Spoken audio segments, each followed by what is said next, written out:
Good morning all of you. आज हम लोग फिजिक्स पढ़ेंगे। फिजिक्स में प्रकाश पढ़ने जा रहे हैं। क्लास 12 में प्रकाश बहुत इम्पॉर्टेंट चैप्टर है और इस चैप्टर से मैक्सिमम क्वेश्चन पूछे जाते हैं बोर्ड परीक्षाओं में। सबसे ज़्यादा क्वेश्चन लाइट से ही पूछा जाता है। लगभग 13 नंबर का क्वेश्चन इस चैप्टर से पूछे जाते हैं। तो ये चैप्टर विधिवत हमें तैयार कर लेना चाहिए। तो हम पढ़ेंगे प्रकाश। प्रकाश के बारे में आप जानते ही हैं। प्रकाश जिसको इंग्लिश में लाइट कहते हैं। देखते हैं कमरा जब अंधेरा होता है तो अंधेरे कमरे में हमें कोई वस्तु नहीं दिखाई देती है, लेकिन जब वही मोमबत्ती जला दी जाती है या कमरे का बल्ब जला दिया जाता है तो कमरे की वस्तुएं क्या होती हैं, दिखाई देने लगती हैं। होता क्या है इसमें कि मोमबत्ती हम जलाते हैं तो मोमबत्ती की जो ज्वाला है या बल्ब जलाया जाता है तो उसमें से विकिरण उत्सर्जित होता है और विकिरण क्या है, ऊर्जा है। तो ये विकिरण जब उत्सर्जित होगा तो ये वस्तु पर गिरता है और वस्तु पर गिर करके हमारे नेत्रों पर पड़ता है और जिससे हमें वस्तुएं क्या होती हैं, दिखाई देती हैं। तो जो ये विकिरण है वस्तु पर आपतित होकर के हमारे दृश्य संवेदना को प्रभावित करती हैं या हमारे नेत्रों को संवेदित करती हैं, जिससे वस्तुएं हमें दिखाई देती हैं। तो वस्तुओं को देखने के लिए हमें प्रकाश की आवश्यकता होती है, ठीक है। और प्रकाश क्या है? प्रकाश एक प्रकार की ऊर्जा है। प्रकाश जो है एक प्रकार की विकिरण ऊर्जा है जो हमारे नेत्रों को संवेदित करता है, जिससे वस्तुएं हमें क्या होती हैं, दिखाई देती हैं, ठीक है। तो प्रकाश की जो परिभाषा है क्या है? प्रकाश वह विकिरण ऊर्जा है। प्रकाश वह विकिरण ऊर्जा है, विकिरण ऊर्जा है जो हमारे नेत्रों को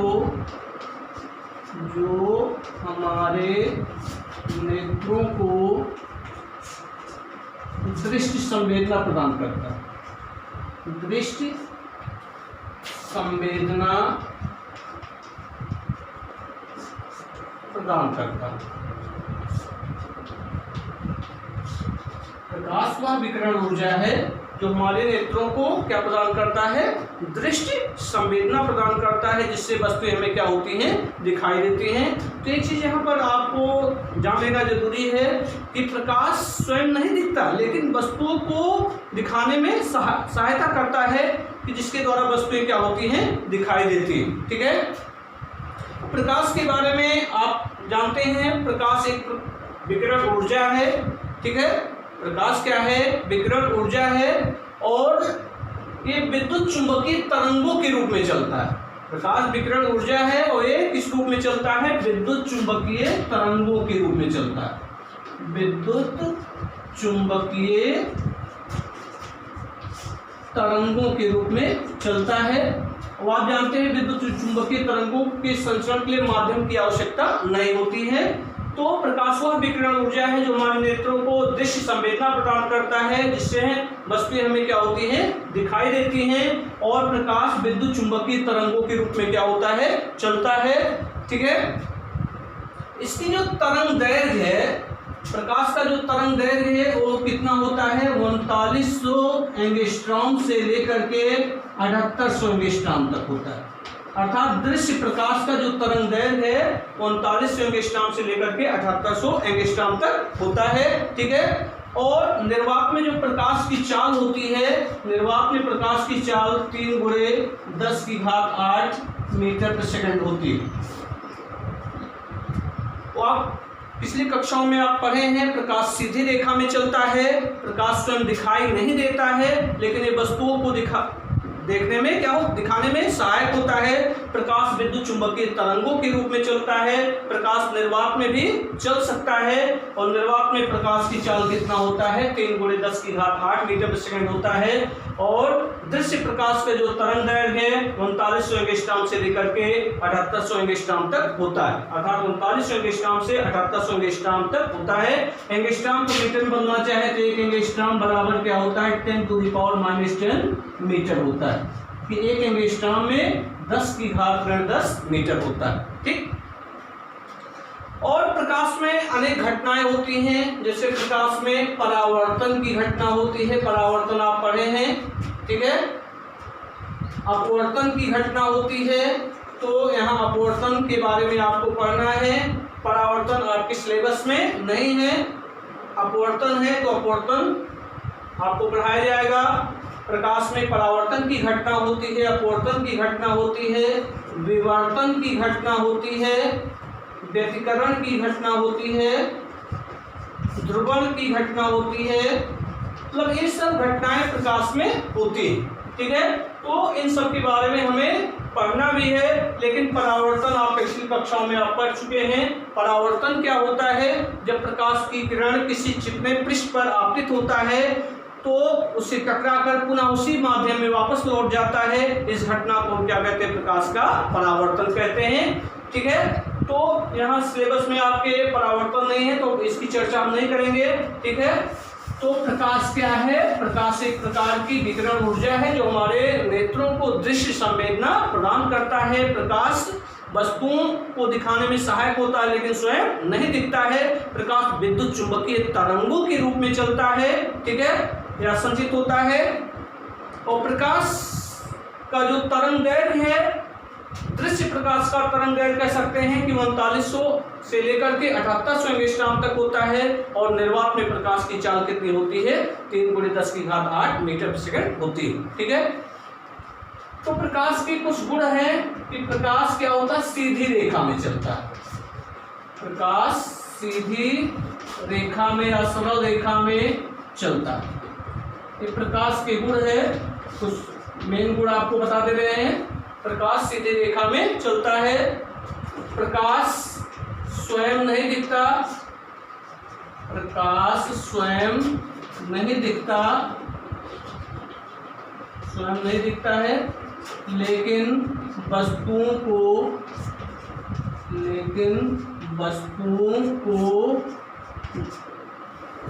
देखने में सहायता करता है, वस्तुओं को दिखाने में सहायता करता है, दिखाने में सहायता करता।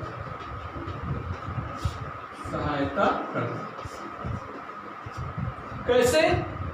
अंधेरा कमरा है, लाइट नहीं है तो हमें कोई वस्तु नहीं दिखाई दे रही है।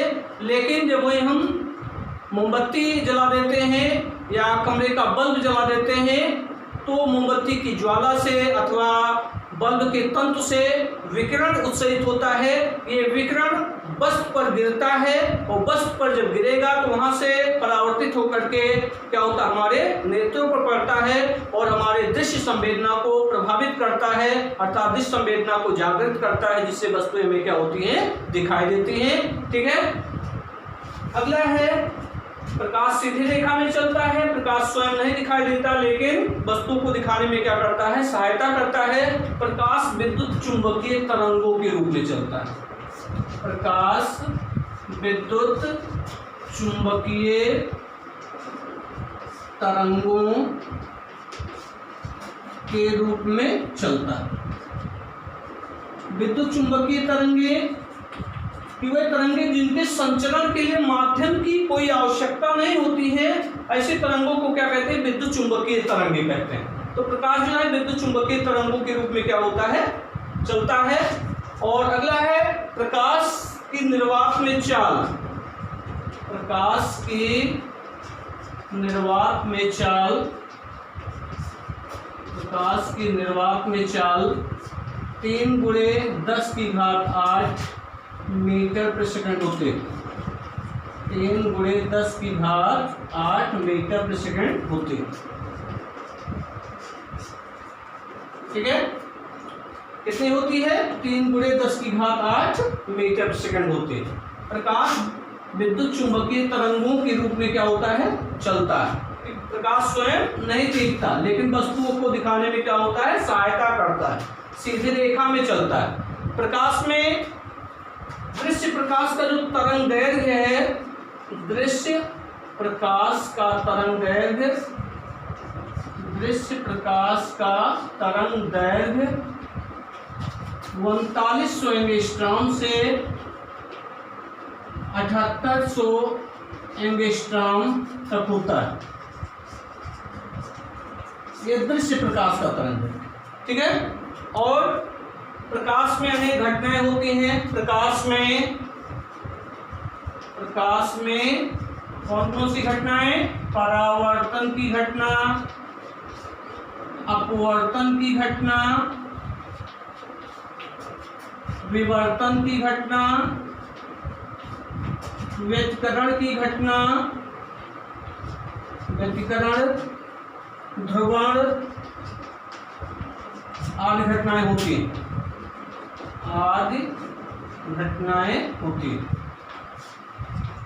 ये प्रकाश के कुछ सामान्य लक्षण थे, ठीक है। समझ में आ गया इतना कि प्रकाश के बारे में कुछ सामान्य जानकारियां थी जिससे आपको अवगत कराया गया। अब आगे हमें प्रकाश का परावर्तन नहीं पढ़ना है, बल्कि क्या पढ़ना है? अपवर्तन पढ़ना है, क्योंकि अपवर्तन से सिलेबस में है आप लोगों के, ठीक है। तो इसको मिटा दे रहे हैं, आगे बढ़ रहे हैं। अब आइए देखते हैं प्रकाश का अपवर्तन। प्रकाश का अपवर्तन, प्रकाश का अपवर्तन, जिसको इंग्लिश में कहते हैं रिफ्लेक्शन ऑफ लाइट। क्या कहा जाता है? Reflection of light, refraction of light. English में इसको कहते हैं रिफ्रैक्शन ऑफ लाइट, प्रकाश का परावर्तन, ठीक। प्रकाश का परावर्तन, जिसको इंग्लिश में क्या कहा जाता है? Refraction of light. अपवर्तन ध्यान दीजिए क्या है कि जब प्रकाश की किरण एक पारदर्शी माध्यम से दूसरे पारदर्शी माध्यम में प्रवेश करता है तो अपने मार्ग से विचलित हो जाता है। अपने मार्ग से विचलित हो जाने की इस घटना को हम क्या कहते हैं? प्रकाश का अपवर्तन कहते हैं। अब देखिए, दो माध्यम हैं, एक माध्यम से दूसरे माध्यम में जा रहा है। जैसे एक माध्यम वायु है, फिर वायु से मान लीजिए जल में जा रहा है या कांच में जा रहा है, ठीक है। तो एक माध्यम वायु हो गया, दूसरा माध्यम जल हो गया या कांच हो गया। तो एक माध्यम से चाहे जल में प्रवेश करे या और कोई दूसरा माध्यम हो उसमें प्रवेश करे, पारदर्शी माध्यम में प्रवेश करे। तो कहने का अर्थ क्या है कि जब प्रकाश एक पारदर्शी माध्यम से दूसरे पारदर्शी माध्यम में प्रवेश करता है तो अपने मार्ग से विचलित हो जाता है। इस घटना को हम क्या कहते हैं? प्रकाश का अपवर्तन कहते हैं। अपवर्तन की घटना में क्या होगा?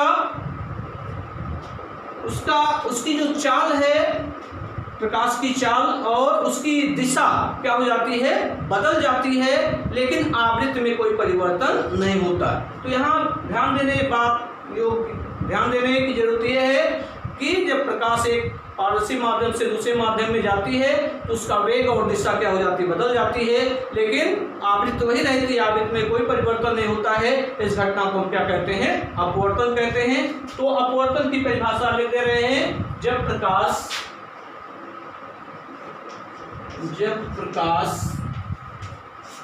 एक पारदर्शी माध्यम से दूसरे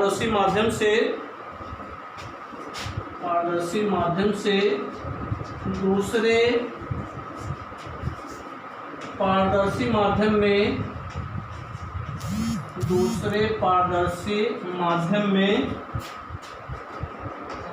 में प्रवेश करती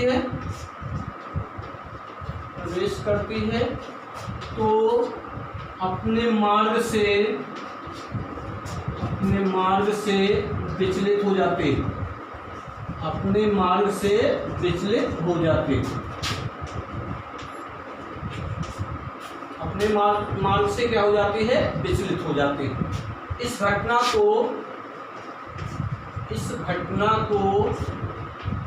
प्रकाश का अपवर्तन कहते हैं। प्रकाश का अपवर्तन कहते हैं। तो ये प्रकाश के अपवर्तन की परिभाषा है। क्या कहा जाता है? प्रकाश का अपवर्तन कहते हैं इसको, ठीक है। अब देखिए, सपोज कर लिए कि ये दो माध्यमों को अलग करने वाला एक तल है। इसके ऊपर एक माध्यम है और इसके नीचे दूसरा माध्यम है। तो ये दो माध्यमों को अलग करने वाला तल है। ये माध्यम एक है और ये माध्यम दूसरा, दो माध्यम है। दूसरा माध्यम है और ये पहला माध्यम है। ये दो माध्यम है, इनको अलग करने वाला एक तल है। तो मान लीजिए एक प्रकाश की किरण एक माध्यम से दूसरे माध्यम में जा रही है। तो सपोज करिए कि ये कोई प्रकाश की किरण है, तो ये आपतित प्रकाश की किरण हो गया। इस तल के जिस बिंदु पर ये आपतित होगा उस बिंदु को क्या कहते हैं? आपतन बिंदु कहते हैं। आपतन बिंदु पर हम एक लंब खींच देते हैं। तो आपतन बिंदु पर जब एक लंब खींचा जाता है तो उस लंब को कहते हैं अभिलंब कहते हैं। तो ये हमारा क्या हो गया? अभिलंब हो गया। ठीक। जब प्रकाश की किरण एक पारदर्शी माध्यम से दूसरे पारदर्शी माध्यम में जाती है, तो सपोज के लिए प्रकाश की किरण इस माध्यम से होकर के आ रही है और दोनों माध्यमों को अलग करने वाले तल की जिस बिंदु पर गिर रही है या उस पर आपतित हो रही है, उस बिंदु को हम क्या कहेंगे? आपतन बिंदु कहेंगे। तो ये बिंदु हमारा क्या हुआ? आपतन बिंदु हुआ। ये बिंदु क्या हुआ? हमारा आपतन बिंदु हो गया। आपतन बिंदु पर हम क्या कर रहे हैं? एक लंब खींच दे रहे हैं। तो लंब खींचेंगे तो क्या होगा? ये क्या हो गया? हमारा अभिलंब हो गया। ठीक। तो ये अभिलंब हुआ, ये क्या हुआ? हमारा अभिलंब हो गया। ठीक। अभिलंब। अब इस जाना चाहिए दूसरे माध्यम इसको सीधे, लेकिन सीधे ना जाकर के अपने मार्ग से क्या हो जाती है? विचलित हो जाती है। मार्ग से विचलित होने का मतलब क्या हुआ? या तो ये अभिलंब की ओर थोड़ा झुक जाएगी या अभिलंब से थोड़ा दूर हट जाएगी। तो दूसरे माध्यम में प्रवेश करने पर इसका जो वेग है, प्रकाश का वेग और दिशा दोनों क्या हो जाती है? बदल जाती है। तो ये सीधी दिशा में ना जा करके सपोज कर लिए थोड़ा अपने मार्ग से क्या हो जा रही है? विचलित हो जा रही है। तो ये अपने मार्ग से क्या हो जा रही है? विचलित हो जा रही है। तो ये जो किरण है, ये किरण आपतित किरण हो गया। आपतित किरण। चूंकि ये किरण अपवर्तित हो रही है, दूसरे माध्यम में जा रही है, तो अपने मार्ग से विचलित हो जा रही है। तो इस किरण को नाम दिया जा रहा है अपवर्तित किरण। इसको हम क्या कहेंगे? अपवर्तित किरण कहते हैं। ठीक। अब थोड़ा और जानिए, ये आपतित किरण और अभिलंब, आपतित किरण और अभिलंब के बीच बने कोण को क्या कहते हैं? आपतन कोण कहते हैं। तो ये कोण हमारा क्या होगा? ये आपतन कोण होगा। आपतित किरण और अभिलंब के बीच बने कोण को क्या कहते हैं? आपतन कोण कहते हैं। आपतन कोण को हम I से प्रदर्शित करते हैं। तो ये क्या हो गया? आपतन कोण हो गया। अपवर्तित किरण और अभिलंब के बीच बने कोण को क्या कहते हैं? अपवर्तन कोण कहते हैं। तो ये अपवर्तन कोण को 8 से प्रदर्शित किया जाता है। तो ये अपवर्तन कोण हो गया। ये हो गया आपतन कोण। ये आपतन कोण हो गया और ये कोण हो गया आपका अपवर्तन कोण। अपवर्तन कोण। इतनी बात समझ में आ गया कि जब प्रकाश की किरण एक माध्यम से दूसरे माध्यम प्रवेश करती है तो उसका वेग और दिशा बदल जाती है, अर्थात अपने मार्ग से विचलित हो जाती है। इस घटना को हम क्या कहते हैं? प्रकाश का अपवर्तन कहते हैं। ठीक है, समझ में आ गया इतना? तो इसमें अपवर्तन की घटना में प्रकाश का वेग और दिशा क्या हो जा रही है? बदल जा रही है, लेकिन उसकी आवृत्ति क्या है? वही रहती है। उसकी आवृत्ति वही रहती है, आवृत्ति में कोई परिवर्तन नहीं होता है। तो इसको आप लिख सकते हैं अपवर्तन की घटना में, अपवर्तन की घटना में प्रकाश का वेग एवं दिशा बदल जाती है, लेकिन आवृत्ति वही रहती है। आवृत्ति में कोई परिवर्तन नहीं होता, आवृत्ति वही रहती है। ठीक है, अपवर्तन की घटना में प्रकाश का वेग प्रकाश का वेग एवं दिशा क्या हो जाती है, बदल जाती है, लेकिन आवृत्ति में कोई परिवर्तन नहीं होता है। तो इस घटना को हम क्या कहते हैं, प्रकाश का अपवर्तन कहते हैं। प्रकाश की किरण एक पारदर्शी माध्यम से दूसरे पारदर्शी माध्यम में जाएगी, अर्थात जैसे जल वायु से जल में प्रवेश करे या कांच में प्रवेश करे, ठीक है, तो जल या कांच में प्रवेश करेगा तो उसका वेग और दिशा दोनों क्या हो जाएगा, बदल जाएगा, लेकिन आवृत्ति में कोई परिवर्तन नहीं होगा। तो इस घटना को हम क्या कहते हैं, प्रकाश का अपवर्तन कहते हैं। तो परिभाषा क्या है कि जब प्रकाश की किरण एक पारदर्शी माध्यम से दूसरे पारदर्शी माध्यम में जाती है या प्रवेश करती है तो अपने मार्ग से विचलित हो जाती है, इस घटना को हम क्या कहते हैं, प्रकाश का अपवर्तन कहते हैं। ठीक, तो ये प्रकाश के अपवर्तन की परिभाषा है। तो अपवर्तन की घटना में ध्यान रखिएगा, इसमें क्या होता है, प्रकाश का वेग और दिशा बदल जाता है, लेकिन आवृत्ति में कोई परिवर्तन नहीं होता। ये विशेष पॉइंट है, इसको याद रखिएगा। ठीक है, अब हम पढ़ेंगे प्रकाश का अपवर्तन। ये आपतित किरण है, फिगर में मिटा रहे हैं क्योंकि इसकी अभी जरूरत पड़ेगी। अपवर्तन का नियम, अपवर्तन का नियम, अपवर्तन का नियम। जैसे परावर्तन पढ़े हैं, परावर्तन में 2 नियम है, उसी तरह अपवर्तन के भी 2 नियम। जिस तरह परावर्तन में 2 नियम है उसी तरह अपवर्तन में भी 2 नियम है। तो अपवर्तन का जो पहला नियम है, आपतित किरण आपतन बिंदु पर अविलंब तथा अपवर्तित किरण क्या होते हैं, एक ही तल में होते हैं। ये आपतित किरण आपतन बिंदु पर अविलंब, ठीक, अपवर्तित किरण ये सब क्या होते हैं, एक ही तल में स्थित होते हैं। तो पहला नियम है आपतित किरण आपतित किरण आपतन बिंदु पर अविलंब, आपतन बिंदु पर अविलंब,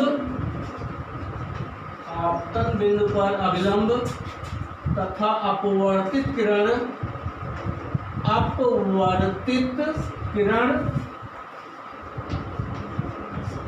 आपतित किरण आपतन बिंदु पर अविलंब तथा अपवर्तित किरण ये क्या होते हैं, एक ही तल में होते हैं, एक ही तल में होते हैं। ठीक, ये पहला नियम हो गया। दूसरा नियम, दूसरा नियम क्या है, दूसरा नियम ध्यान दीजिएगा, एक निश्चित तरंगदैर्घ्य के प्रकाश के लिए, एक निश्चित तरंगदैर्घ्य के प्रकाश के लिए आपतन कोण की ज्या, ज्या मतलब होता है साइन, ज्या हिंदी है, इसको इंग्लिश में साइन कहा जाता है। कि आपतन कोण की ज्या और अपवर्तन कोण की ज्या का अनुपात क्या होता है, नियत होता है। ठीक है, जिसे हम क्या कहते हैं, पहले माध्यम के सापेक्ष दूसरे माध्यम का अपवर्तनांक कहते हैं। अपवर्तनांक जो है 2 माध्यमों का क्या है, गुण है। अपवर्तनांक जो है 2 माध्यमों का क्या है, गुण होता है। ठीक है, तो अभी पहले हम दूसरे नियम पर विचार कर रहे हैं। दूसरा नियम क्या है कि एक निश्चित तरंगदैर्घ्य के लिए, एक निश्चित तरंगदैर्घ्य के प्रकाश के लिए आपतन कोण की ज्या, आपतन कोण की ज्या तथा अपवर्तन कोण की ज्या, अपवर्तन कोण, अपवर्तन कोण, अपवर्तन कोण की ज्या का अनुपात नियत होता है, नियत होता है। ठीक है, ध्यान दीजिएगा। अपवर्तन में कितने नियम है, 2 नियम। पहला नियम क्या है, आपतित किरण आपतन बिंदु पर अभिलंब तथा अपवर्तित किरण एक ही तल में क्या होते हैं, स्थित होते हैं तीनों। और एक निश्चित तरंगदैर्घ्य के प्रकाश के लिए आपतन कोण की ज्या तथा अपवर्तन कोण की ज्या का अनुपात क्या होता है, नियत होता है। ठीक है, तो यहाँ देखिए आपतन कोण क्या माना गया, आई। आपतन कोण क्या है, आई। तो इसकी ज्या मतलब साइन आई, तो ये हो जाएगा साइन आई बटे अपवर्तन कोण क्या है, आर है, तो अपन अपवर्तन कोण की ज्या, अपवर्तन कोण की ज्या मतलब क्या हो जाएगा, साइन आर। तो इन दोनों का अनुपात या निष्पत्ति नियत होता है, नियतांक होता है या नियत होता है, जिसे हम क्या कहेंगे 1:2, जिसे क्या कहा जाता है 1:2, जिसे क्या कहेंगे 1:2 कहेंगे कि इसका मतलब क्या हुआ, पहले माध्यम के सापेक्ष दूसरे माध्यम का अपवर्तनांक कहते हैं।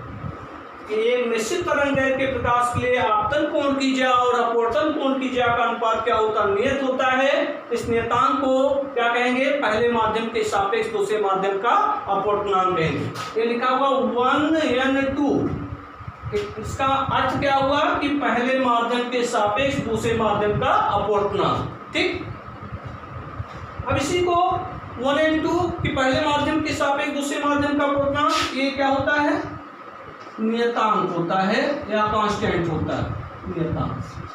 ठीक, अब इस फार्मूले को यहां लिख सकते हैं, इसे स्नेल का नियम भी कहते हैं, इसे स्नेल का नियम भी कहते हैं। क्या कहा जाता है, स्नेल का नियम भी कहा जाता है। ठीक, स्नेल का नियम क्या होगा, साइन आई बटे साइन आर इक्वल टू 1:2 अर्थात कांस्टेंट। जहां 1:2 क्या है, जहां 1:2 को क्या कहते हैं, पहले माध्यम के सापेक्ष दूसरे माध्यम का अपवर्तनांक। इसको हम कहेंगे पहले माध्यम के सापेक्ष दूसरे माध्यम का अपवर्तनांक, दूसरे माध्यम का अपवर्तनांक, अपवर्तनांक। जैसे कह दिया जाए 2n1 कह दिया जाए 2n1, इसका मतलब क्या हुआ कि दूसरे माध्यम के सापेक्ष पहले माध्यम का अपवर्तनांक। 1:2 है यहाँ, तो इसका मतलब हुआ पहले माध्यम के सापेक्ष दूसरे माध्यम का अपवर्तनांक। ठीक, अब इसके आगे तो निर्वात के सापेक्ष, अगर हम निर्वात या वायु ले लें, वायु या निर्वात के सापेक्ष किसी माध्यम का अपवर्तनांक निकालें तो उसे हम क्या कहते हैं, निरपेक्ष अपवर्तनांक कहते हैं। क्या कहा जाता है, निरपेक्ष अपवर्तनांक। तो इसको आप लोग नोट कर लीजिएगा। ठीक है, आगे देखिए कि निर्वात के सापेक्ष किसी माध्यम के अपवर्तनांक को क्या कहते हैं, निरपेक्ष अपवर्तनांक कहते हैं। निर्वात के सापेक्ष, निर्वात के सापेक्ष किसी माध्यम के अपवर्तनांक को, किसी माध्यम के अपवर्तनांक को निरपेक्ष अपवर्तनांक कहते हैं, निरपेक्ष अपवर्तनांक कहते हैं।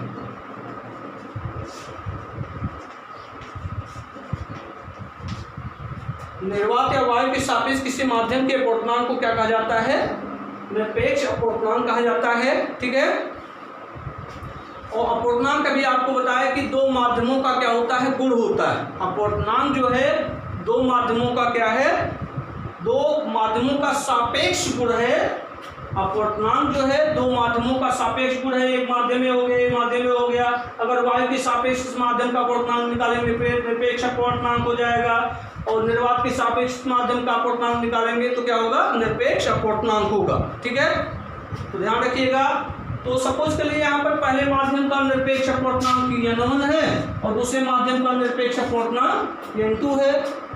पहले माध्यम का निरपेक्ष अपवर्तनांक n1 और दूसरे माध्यम का निरपेक्ष अपवर्तनांक क्या है, n2 है।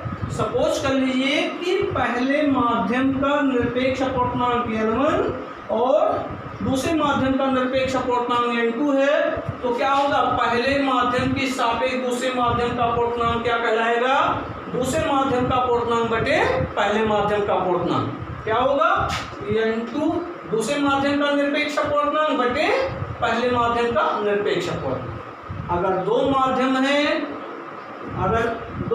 है तो पहले माध्यम का अगर निरपेक्ष अपवर्तनांक n1 है और दूसरे माध्यम का निरपेक्ष अपवर्तनांक n2 है, तो पहले माध्यम के सापेक्ष दूसरे माध्यम का अपवर्तनांक कैसे ज्ञात किया जाएगा, कैसे निकालोगे, तो ये क्या होगा 1n2 इक्वल टू क्या होगा, इसका मतलब पहले माध्यम के सापेक्ष दूसरे माध्यम का अपवर्तनांक क्या होगा, दूसरे माध्यम का निरपेक्ष अपवर्तनांक बटे पहले माध्यम का निरपेक्ष अपवर्तनांक। ठीक, ये हो जाएगा। जहां n1 क्या है, पहले माध्यम का निरपेक्ष अपवर्तनांक है, तो n2 क्या है, दूसरे माध्यम का निरपेक्ष अपवर्तनांक। n1 पहले माध्यम का निरपेक्ष अपवर्तनांक, पहले माध्यम का निरपेक्ष अपवर्तनांक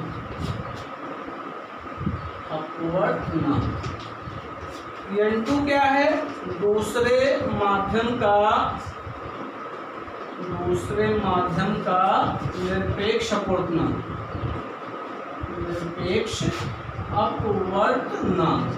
ठीक, कितना बात समझ में आया। अगर दो माध्यमों का निरपेक्ष अपवर्तनांक दिया है, पहले माध्यम का निरपेक्ष अपवर्तनांक n1 दूसरे माध्यम का निरपेक्ष अपवर्तनांक n2 है, तो पहले माध्यम के सापेक्ष दूसरे माध्यम का निरपेक्ष अपवर्तनांक क्या होगा, दूसरे माध्यम का निरपेक्ष अपवर्तनांक बटे पहले माध्यम का निरपेक्ष अपवर्तनांक। ठीक, इतना तो क्लियर हो गया। अब थोड़ा एक चीज और ध्यान देना है, किसी माध्यम का जो अपवर्तनांक है वो किस पर निर्भर करता है, माध्यम का अपवर्तनांक माध्यम की प्रकृति, आपतित प्रकाश के तरंग और ताप पर निर्भर करता है। यहाँ ध्यान रखिएगा, किसी माध्यम का अपवर्तनांक जो है अपवर्तनांक माध्यम की प्रकृति की कौन सा माध्यम है, वायु है, जल है, कांच है, ठीक है। अपवर्तनांक माध्यम की प्रकृति आपतित प्रकाश के तरंगदैर्घ्य, आपतित प्रकाश के तरंगदैर्घ्य तथा ताप पर निर्भर करता है,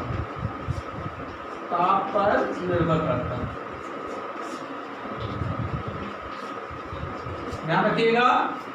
किसी माध्यम का जो अपवर्तनांक है किस पर निर्भर करता है, माध्यम की प्रकृति पर निर्भर करता है, मतलब किस तरह का माध्यम है, और आपतित प्रकाश के तरंगदैर्घ्य पर भी निर्भर करता है और ताप पर भी क्या करता है, निर्भर करता है। और एक चीज और ध्यान रखिएगा, अपवर्तनांक का कोई मात्रक नहीं होता है, ठीक है, अपवर्तनांक का कोई मात्रक नहीं होता है।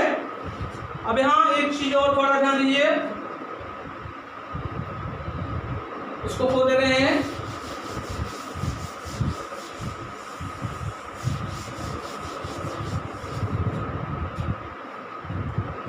देखिए, माध्यम का जो अपवर्तनांक है,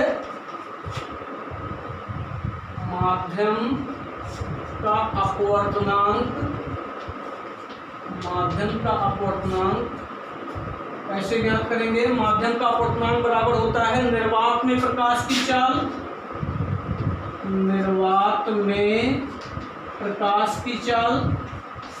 भिन्न भिन्न माध्यमों में प्रकाश की चाल भिन्न भिन्न होती है।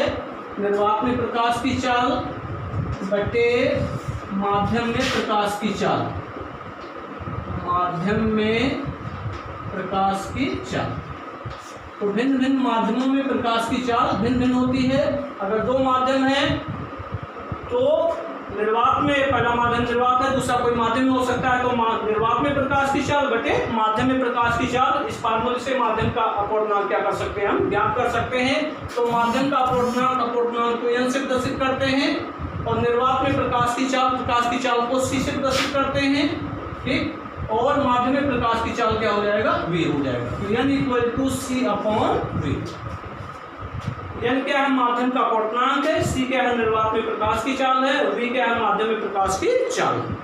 तो इस फार्मूले से हम अपवर्तनांक क्या कर सकते हैं, ज्ञात कर सकते हैं। हो गए, आगे बढ़िए। कुछ पॉइंट्स के बारे में आपको जानना है।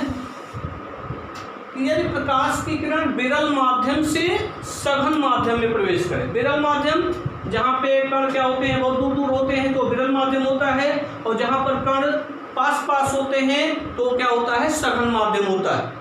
तो जब प्रकाश की किरण विरल माध्यम से सघन माध्यम में जाती है तो क्या होगा, इसको ध्यान में रखना है।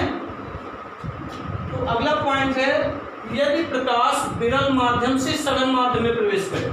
तो यहाँ पहले हम पॉइंट लिख दे रहे हैं तो अभी समझा दे रहे हैं, ठीक है। तो लिख लीजिएगा आप लोग, जब प्रकाश विरल माध्यम से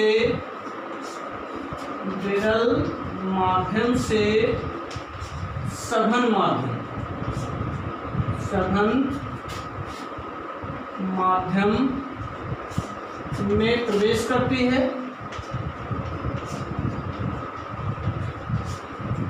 विरल माध्यम से सघन माध्यम में प्रवेश करती है तो अवलंब की ओर झुक जाते, तो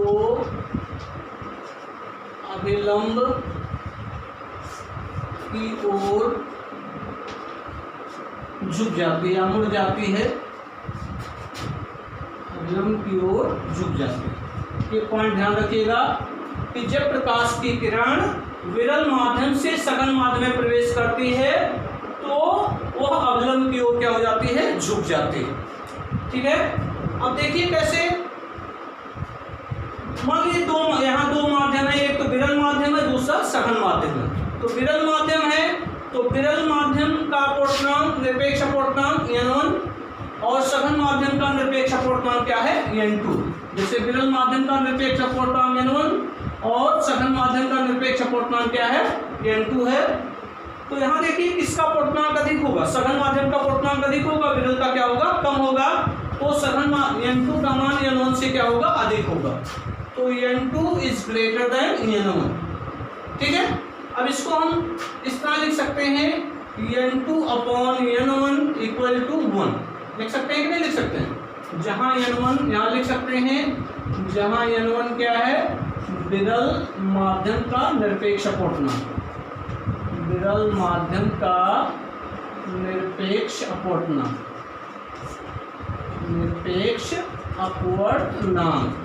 n2 क्या है, सघन माध्यम का निरपेक्ष अपूर्णांक, सघन माध्यम का निरपेक्ष अपूर्णांक, सघन माध्यम का निरपेक्ष अपूर्णांक। n1 विरल माध्यम का निरपेक्ष अपूर्णांक, n2 सघन माध्यम का निरपेक्ष अपूर्णांक है। अब यहाँ देखिए n2 upon n1 equal to 1 हुआ। अब n2 अपॉन n1 ये इसका जो निष्पत्ति होता है, रेशियो क्या होता है, कांस्टेंट होता है स्नेल के नियम के अनुसार। चूंकि स्नेल के नियम से sine i upon sine r equal to क्या होता है, n2 अपॉन n1 होता है। तो ये डायरेक्ट हम कर दे रहे हैं स्नेल के नियम के अनुसार, n2 बटे n1 के स्थान पर हम क्या लिख सकते हैं, sine i upon sine r, ठीक। यहाँ देखिए n2 is greater then n1 है, तो n1 को इसका हर बनाएंगे तो n2 upon n1 is greater than क्या हो जाएगा, 1 हो जाएगा। थोड़ा ध्यान दीजिएगा यहाँ पे, n2 is greater then n1 है, n1 जब इसका हर बनेगा तो n2 upon n1 is greater than क्या होगा, 1 हो जाएगा, या n1 से भाग दे देंगे तो n2 upon n1 is greater than क्या होगा, 1 होगा, ठीक है। तो इसका मतलब क्या हुआ, n2 अपॉन n1 की वैल्यू 1 से क्या है, अधिक है। तो n2 अपॉन n1 की वैल्यू हम रखेंगे स्नेल के नियम से, sine i upon sine r is greater than क्या हो जाएगा, 1 हो जाएगा, ठीक। अब यहाँ पे साइन आई का इधर क्रॉस मल्टीप्लाई कर देंगे तो हो जाएगा sine i is greater than sine r. अब इसको इस रूप में भी लिख सकते हैं कि sine r is less than sine i. इसका मतलब यही हुआ कि साइन आई बड़ा है साइन आर से, या इस तरह भी लिख सकते हैं साइन आर छोटा है साइन आई से, ठीक है। अगर आई और आर बहुत छोटे कोण हैं तो बहुत छोटे कोण के लिए साइन आई के स्थान पे हम आई लिख सकते हैं और साइन आर के स्थान पर आर लिख सकते हैं। बहुत छोटे कोणों के लिए साइन आई की वैल्यू आई हो जाएगी, साइन आर की वैल्यू आर हो जाएगी। तो इसको हम क्या लिख सकते हैं, r is less than r. इसका मतलब अपवर्तन कोण छोटा हो जा रहा है आपतन कोण से, तो अपवर्तन कोण छोटा होने का मतलब क्या हुआ कि जो अपवर्तित किरण है वो अविलंब की ओर थोड़ा झुक जा रही है, अविलंब की ओर थोड़ा मुड़ जा रही है। जैसे ये है, ये आपतित किरण हो गया, ये अविलंब हो गया, ये आपतन कोण आई है। तो आर का मान छोटा है किससे? आई से। तो अगर ये विरल माध्यम है तो ये विरल माध्यम और ये दूसरा क्या है? सघन माध्यम है। तो जब प्रकाश की किरण विरल से सघन में प्रवेश कर रही है तो यहाँ देख रहे हैं कि आर छोटा है किससे? आई से। तो ये इधर न हो करके ये थोड़ा इधर हो जाएगा, अर्थात ये जो अपवर्तित किरण है वो अविलंब की ओर थोड़ा क्या हो जाएगी? झुक जाएगी, तो ये हो जाएगी। ठीक, अतः अपवर्तित किरण अविलंब की ओर क्या हो जाती है? झुक जाती है। अतः अपवर्तित किरण अविलंब की ओर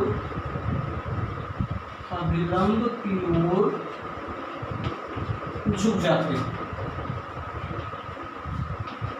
कब झुक जाएगी अविलंब की ओर? जब प्रकाश की किरण विरल माध्यम से सघन माध्यम प्रवेश करेगी तो अपवर्तित किरण अविलंब की ओर थोड़ा झुक जाती है। ये पॉइंट ध्यान में रखना है क्योंकि इसकी जरूरत पड़ेगी कि जब प्रकाश की किरण विरल माध्यम से सघन माध्यम प्रवेश करेगी तो अविलंब की ओर थोड़ा क्या हो जाएगी? झुक जाएगी।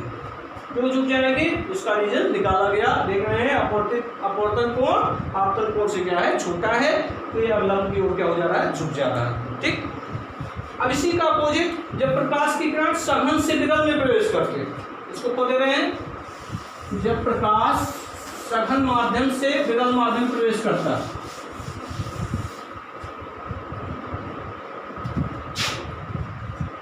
जब प्रकाश सघन माध्यम से विरल माध्यम प्रवेश करता है, विरल माध्यम में प्रवेश करता है, विरल माध्यम में प्रवेश करता है तो वह अविलंब से दूर हट जाता है, अविलंब से दूर हट जाता है, अविलंब से दूर हट जाता है। ठीक, कि जब प्रकाश की किरण कहाँ से? सघन माध्यम से विरल माध्यम में जाता है। ये दो माध्यमों को अलग करने वाला तल है। ये पहला माध्यम हो गया, ये दूसरा माध्यम हो गया। ठीक है, सपोज के लिए पहले माध्यम का निरपेक्ष अपवर्तनांक N1 है, दूसरे माध्यम का निरपेक्ष अपवर्तनांक क्या है? N2 है। निरपेक्ष अपवर्तनांक अभी आपको बताए, वायु के सापेक्ष किसी माध्यम के अपवर्तनांक को क्या कहते हैं? निरपेक्ष अपवर्तनांक कहते हैं। वायु के सापेक्ष दूसरे माध्यम के अपवर्तनांक को क्या कहेंगे? निरपेक्ष अपवर्तनांक कहेंगे। तो यहाँ पर तो ये कौन सा माध्यम है? सघन है, सघन माध्यम, डेंस मीडियम, और ये रेड मीडियम, और ये क्या है? विरल माध्यम। कोई प्रकाश की किरण इस पर आपतित हो रहा है, ये हो गया आपतन बिंदु, ये क्या हो गया? आपतित किरण। आपतन बिंदु पर हम क्या कर रहे हैं? एक लंब चीज दे रहे हैं, तो ये क्या हो जाएगा? अविलंब हो जाएगा। अब ये जो अपवर्तित किरण है, तो अपवर्तित किरण सीधे न जा करके, बल्कि चूंकि ये सघन माध्यम है, विरल माध्यम है, तो विरल माध्यम में क्या होगा? अपवर्तित किरण अविलंब से थोड़ा दूर हट जाएगा। इसको जाना चाहिए सीधे, सीधे न जा करके अविलंब से थोड़ा क्या हो जाता है? दूर हट जाता है। इस तरह अविलंब से थोड़ा क्या हो जा रहा है? दूर हट जा रहा है। N2 ये सघन माध्यम इधर यहाँ लिख दे रहे हैं, सघन माध्यम। ठीक, ये आपतन कोण I हो गया, अपवर्तन कोण R हो गया। ठीक, तो ये आपतन कोण हुआ और एक का क्या हुआ? अपवर्तन कोण। अब देखिए यहाँ पर ये सघन माध्यम का अपवर्तनांक N1 है और विरल माध्यम का अपवर्तनांक कितना है? N2। इसको आप क्या लिख सकते हैं? इसको आप क्या लिखेंगे? ये हो जाएगा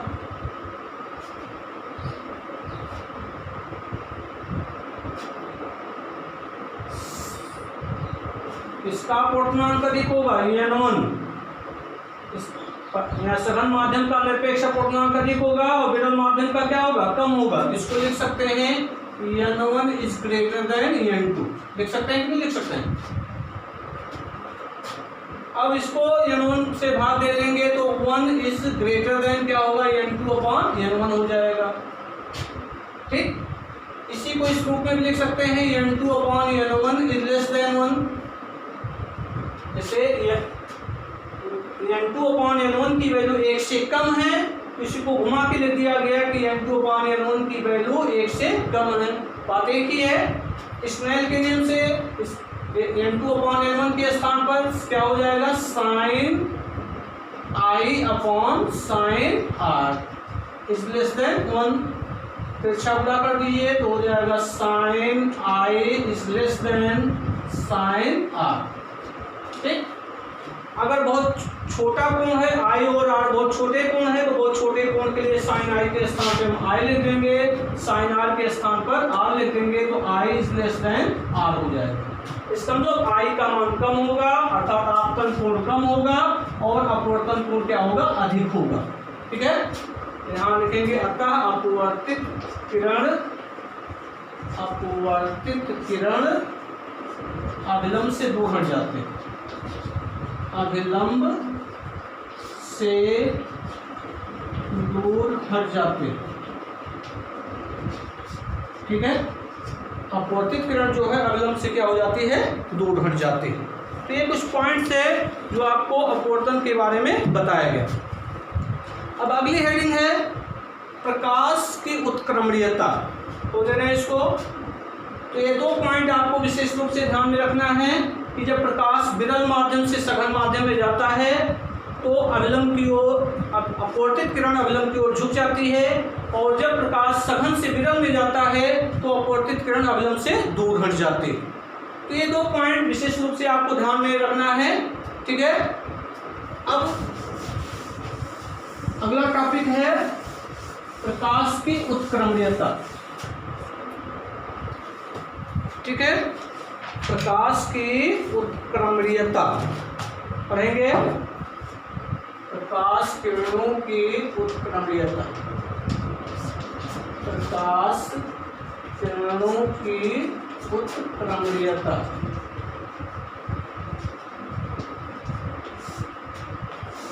इसकी भी जरूरत पड़ेगी, इसलिए इसको ध्यान में रखना है, बीच बीच में इसका उपयोग होता रहता है। ठीक है, प्रकाश की उत्क्रमणीयता। तो देखिए, मान लीजिए दो माध्यम हैं, ये दोनों माध्यमों को अलग करने वाला तल है। ये पहला माध्यम हो गया माध्यम 1 और ये दूसरा माध्यम हो गया माध्यम 2। दो माध्यम है, माध्यम 1 और माध्यम 2। मीडियम 1, मीडियम ये पहला माध्यम है, ये दूसरा माध्यम है। ठीक है, इन दोनों माध्यमों को अलग करने वाला तल ये है। अब कोई प्रकाश की किरण इस पर आपतित हो रहा है, तो प्रकाश की किरण आपतित होगा तो दोनों माध्यमों को अलग करने वाले तल के जिस बिंदु पर ये आपतित होगा वो क्या होगा, आपतन बिंदु होगा। इस बिंदु पर हम क्या खींच रहे हैं, एक लंब खींच दे रहे हैं, तो क्या हो जाएगा, अभिलंब हो जाएगा। ठीक है, अब एक किरण जब दूसरे माध्यम में प्रवेश करेगी या तो अभिलंब की ओर झुक जाएगी या अभिलंब से दूर हट जाएगी। ये दोनों माध्यमों पर निर्भर करता है कौन विरल है कौन सघन है। तो सपोज कर लीजिए कि ये मान लीजिए अभिलंब की ओर थोड़ा झुक जा रही है। ठीक है, और ये क्या हो गया, आपतन कोण आई हो गया, और ये क्या होगा, अपवर्तित किरण और अभिलंब के बीच बने कोण को क्या कहते हैं, अपवर्तन कोण कहते हैं। तो ये अपवर्तन कोण हो गया और ये क्या हुआ, आपतन कोण हुआ। ठीक है, अब स्नेल के नियम से तो प्रकाश की किरण इस माध्यम से, पहले माध्यम से दूसरे माध्यम प्रवेश कर रही है, तो स्नेल के नियम से प्रकाश पहले माध्यम से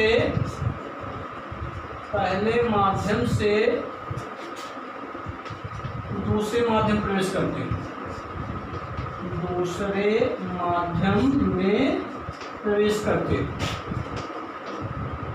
जब प्रकाश पहले माध्यम से दूसरे माध्यम में प्रवेश करती है तो स्नेल के नियम से स्नेल का नियम क्या होगा? पहले माध्यम के सापेक्ष दूसरे माध्यम का अपवर्तनांक। स्नेल का नियम साइन आई आपतन कोण की ज्या और अपवर्तन कोण की ज्या का अनुपात क्या होता है? नियतांक होता है। तो साइन आई बटे साइन आर इक्वल टू क्या हो जाएगा? 1n2, क्योंकि प्रकाश की किरण पहले माध्यम से दूसरे माध्यम में प्रवेश कर रही है। तो पहले माध्यम से दूसरे माध्यम में प्रवेश कर रही है तो क्या होगा? Sine i upon sine r equal to 1n2 हो जाएगा। ठीक है। इसी तरह तो देख रहे हैं ये आपतित किरण है और ये अपवर्तित किरण है, लेकिन जब प्रकाश की किरण दूसरे माध्यम से पहले माध्यम में प्रवेश करेगी तो आपतित किरण ए हो जाएगा। तो दूसरे माध्यम से पहले माध्यम में जब प्रवेश करेगी तो आपतित किरण ये वाला रे हो जाएगा, ये ए किरण होगा। तो ये जो आर है ये आपतन कोण हो जाएगा और ये अपवर्तित किरण होगा। तो जब ये अपवर्तित किरण होगा तो दूसरे माध्यम से पहले माध्यम प्रवेश के लिए तो अपवर्तन कोण क्या हो जाएगा? आई हो जाएगा। अब यहाँ हम दिखा रहे हैं कि जब प्रकाश इसमें, चूंकि प्रकाश का पथ कैसा होता है? उत्क्रमणीय होगा। प्रकाश का पथ उत्क्रमणीय होता है। प्रकाश का पथ उत्क्रमणीय होता है। उत्क्रमणीय होगा तो क्या होगा? प्रकाश दूसरे माध्यम से पहले माध्यम में क्या करेगा? प्रवेश करेगा। प्रकाश क्या है? दूसरे माध्यम से पहले माध्यम प्रवेश करेगा तो दूसरे से पहले प्रवेश करेगा। तो स्नेल के नियम से क्या होगा? Sine i upon sine r equal to क्या हो जाएगा? n2n1, अर्थात दूसरे से पहले में प्रवेश कर रहा है तो दूसरे माध्यम के सापेक्ष पहले माध्यम का क्या हो जाएगा? अपवर्तनांक हो जाएगा। इसको समीकरण 1 मान ले रहे हैं और इसको समीकरण नंबर 2 मान ले रहे हैं। इन दोनों का हम क्या कर रहे हैं? आपस में गुणा कर ले रहे हैं। समीकरण 1 और 2 से, समीकरण 1 और 2 से समीकरण 1 क्या है? 1n2 गुणे, इन दोनों का आपस में गुणा कर ले रहे हैं। तो 1n2 गुणे क्या हो जाएगा? 2n1 इक्वल टू 1n2 की वैल्यू क्या है? साइन आई बटे साइन आर गुणे 2n1 की वैल्यू क्या है? साइन आई बटे साइन आर। देखिए आप ध्यान दीजिएगा थोड़ा। जब प्रकाश की किरण दूसरे माध्यम से पहले माध्यम प्रवेश कर रहा है तो क्या होगा? आपतन कोण की ज्या, आपतन कोण इसमें क्या है? आर है। तो यहाँ आई के स्थान पर क्या होगा? आर हो जाएगा। ठीक है। और अपवर्तन कोण क्या हो जाएगा? आई है, तो यहाँ आर के स्थान पर क्या हो जाएगा? आई हो जाएगा। तो इसको सही कर लीजिएगा, साइन आर बटे साइन आई। साइन आर से साइन आर कैंसिल, साइन आई से साइन आई कैंसिल। तो क्या होगा? 1n2 गुणे 2n1 इक्वल टू क्या आ जाएगा? 1 आ जाएगा। ठीक। तो देख रहे हैं कि पहले माध्यम के सापेक्ष दूसरे माध्यम का अपवर्तनांक और दूसरे माध्यम के सापेक्ष पहले माध्यम का अपवर्तनांक का जो गुणनफल होता है किसके बराबर आ गया? 1 आ गया। अब इसी को हम इस तरह भी दिखा सकते हैं, जैसे दूसरे माध्यम के सापेक्ष पहले माध्यम का अपवर्तनांक ज्ञात करना हो, 2n1 बराबर क्या हो जाएगा? 1/1n2, या 1n2 बराबर क्या हो जाएगा? 1/2n1। ठीक है, व्युत्क्रम हो जाएगा। दूसरे माध्यम के सापेक्ष पहले माध्यम का अपवर्तनांक बराबर क्या होगा? 1/ पहले माध्यम के सापेक्ष दूसरे माध्यम का अपवर्तनांक। यहाँ पहले माध्यम के सापेक्ष दूसरे माध्यम का अपवर्तनांक बराबर क्या होगा? 1 बटे दूसरे माध्यम के सापेक्ष पहले माध्यम का अपवर्तनांक, मतलब व्युत्क्रम में। ठीक है।